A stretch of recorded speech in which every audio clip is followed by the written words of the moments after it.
1,000 miles off the coast of California is a large and slowly swirling region of ocean called the North Pacific Gyre.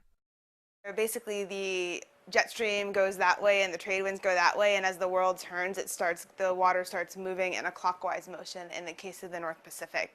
So there are these currents on the edges, but the middle is very calm and things naturally collect there.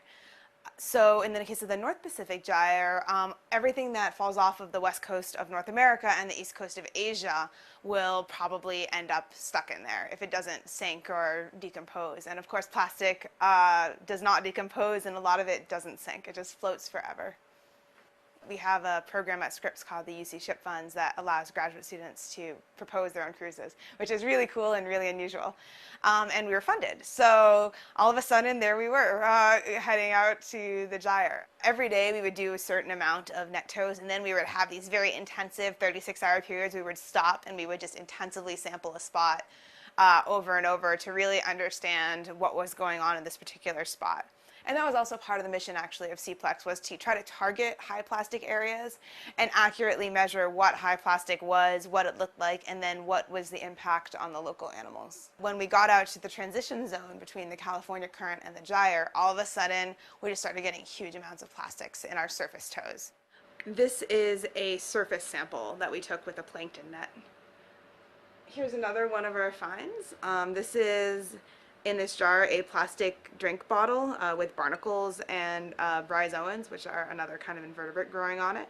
So although we would see the occasional bottle floating by, or net, or like just a piece of plastic, actually the vast majority of it is microscopic. So one of the things that I study are the little invertebrates that grow right on the plastic, like barnacles and anemones. And this plastic is providing a surface for animals that would not naturally live in the middle of the ocean.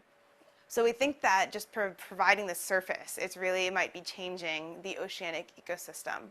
One of the things that I'm working on is going through all these little pieces by hand and identifying the animals that are growing on them to try to track what is moving where. It's very, very hard to clean up for a couple of reasons. And the pieces are very small. I mean, they are crumb size and smaller. So in order to pick up pieces of that size, you need a very fine net. And a very fine net is going to catch everything else as well. So you would almost have to clear cut the top of the ocean to clean up all those little bits of plastic.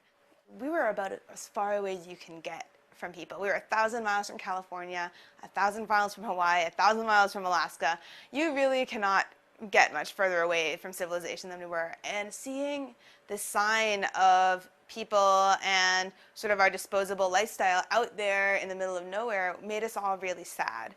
People like to say the ocean is downhill from everywhere. Everything ends up in the ocean eventually if it doesn't wash up or go someplace else. So people in Iowa who are throwing things into the rivers, that's going to end up in the ocean. So it really is an issue that affects everybody. So yes, but that's great because that means that everybody can help.